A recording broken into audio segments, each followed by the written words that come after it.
This is Bill Goldberg, and you're listening to another wrestling podcast.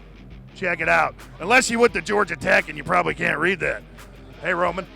Ladies and gentlemen, we're here at the New England Fan Fest 5. Wait.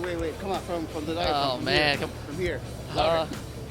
We are here live at the New England Fan Fest. I'm Jonathan Benjamin. This is Rodriguez. Oh, my God. See, it's easy. Okay, hold on. All right. It's right here. Okay, so I'm Jonathan Benjamin. This is Ricardo Rodriguez. How did you do this? This is ridiculous. This is kind of rare, isn't it, for you to be in full outfit here, Yeah, right? you know, I love to do the shows at Fan Fest, and I try to do as many as I can in full costume because, I love to, put it on. Thank God it still fits mostly, So last night we saw you. We were at Corny in New England, Jim Cornette's one-man show. What were your thoughts on the show? You know what? I absolutely, like everybody, had a great time, and that's the one thing that I think that most people don't understand about Jim Cornette is everybody knows he's a character. Everybody knows that. But in my opinion, I think a lot of people share this opinion. He's probably the greatest living wrestling historian there is. And I don't know anybody that knows more than he does. Maybe JR, so I learned so much from listening to him last night and he answers certain questions that I get asked a lot too. And I was interested to see how he answers those. So a lot of his answers are ones that I'm going to actually adopt. That's perfect. That's perfect. A lot of fans have been coming up today, meeting you and greeting you. What's the one thing that fans always ask you every time they come see you? Is there one thing that's constant? They always ask me, why the hell are you always doing that another wrestling podcast? That's the shittiest show. That's the first thing they ask me. But, there's a lot of questions about jumping off of scaffolds and going through Dairy Queen drive-thrus. And then there's that guy that we don't talk about. I call him Voldemort. But a lot of times they ask me, Jim, what's wrong with wrestling? And we don't have that much time on the podcast, but I can just say that I do also do columns about such things for Fighting Spirit magazine, the largest pro wrestling and mixed martial arts publication in the United Kingdom. And you can read those at jimcornette.com. So if you want to read and be educated as to what's wrong with professional wrestling, just read my columns. That's everything you need to know, everything you could possibly need to know about what is wrong with the modern professional wrestling industry, right there, jimcornette.com, under Fighting Spirit columns, and you'll see it right there. What more could you need to know? You never watched Johnny Carson. You're supposed to say you are wrong, turnbuckle breath. There is something else you need to know. That's to listen to another wrestling podcast. But if you're a podcast, why are we on video? But this gentleman here has taken fandom to an ultimate level. If you look at this, we have none other than Doink the Clown. And this one right here, R.I.P. the American Dream. This is probably the greatest tattoo I've ever seen in my life. The actual bionic elbow. Are you getting back into the wrestling now that you're not in WWE? I was wrestling under a hood, under a mask. The dark matches, the live events where I was actually wrestling, as opposed to the stuff they had me do at NXT where they weren't letting me do anything. Yeah. It's just kind of like go and look pretty. And even at that, I sucked at it. So.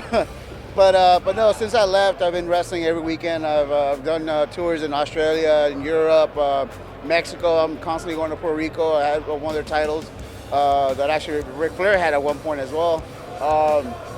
So I'm wrestling. I'm keeping busy, and I'm happy doing that and being back in the ring and just to rekindle that love for wrestling that kind of faded away for a while. When are we going to see you in the ring again? I think it's widely known that the WWE and I don't like each other. Mm-hmm. And if there's anybody else out there, promotion-wise, that may have the ability to bring me in, I mean, who knows? But I'd like to do it again one time. If not, then it's no skin off my foreskins by any stretch. There you go. Now you have been. Bet you never heard that one on your thing. See these Hall of Fame rings?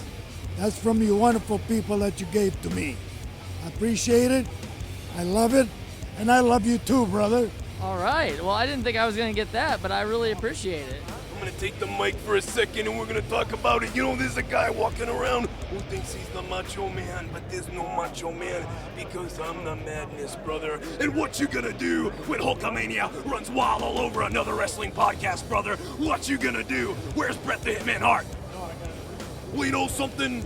Up there in Canada, we're not like all you Americans. We actually know how to treat our old. We know how to treat our fans. We don't put them in this big, gigantic melting pot. We actually have them in a fancy hotel. Sorry. That's all I got. Who do you consider the greatest referee of all time? Ooh, that's a tough one. I mean, there's so many great ones, and I look back to the old Mid-Atlantic days because when I started noticing referees, it was Tommy Young. Definitely, he's got to be on the list. Pick a Hebner, they're on the list.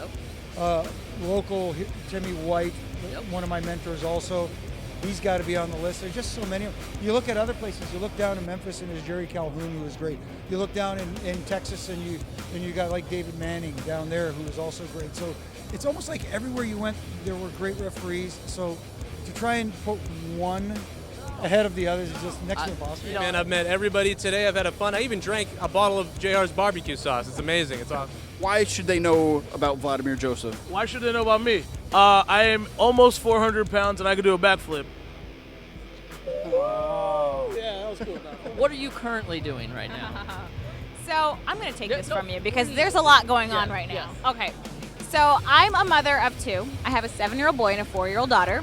And right now I'm a full-time student at Colorado State University. And I'm getting my degree in mass communications. So what I'd like to do afterwards is I want to actually become a publicist. I'm not sure which avenue I want to work in, but I'm leaning towards Major League Baseball. I don't know if you followed my career. I worked for the LA Dodgers for a while. I was an in-stadium host, so there's a possibility of that. But if I had to pick a dream job, it would most likely be going back to World Wrestling Entertainment and being a color commentator. I feel like my experience in the ring and my fan base and my love to hear myself speak would be a perfect fit for that job. So I think Booker T needs to kind of move over a little bit and let me sit next to him, and we'll just kind of chop it up a little bit during the show. What do you think about that? I think this is perfect. I love how this happened. You got the spear. If you had a chance to spear any famous person, any actor that just needs it, is there anybody that comes to mind that you would just love to spear? Trump gets one for sure. Just be careful that Instagram people. It's weird. These weirdos they take my own pictures of like my cat, and they're like, "Oh, my cat looks so beautiful." No, stop it. You're weird. Stop it. You ruin it for all these other people. You creep. So I guess now I have to take down my Instagram. Yeah. Oh, you're that Sorry. guy. Yeah, I'm that Save guy. us all _JT. Yeah. So.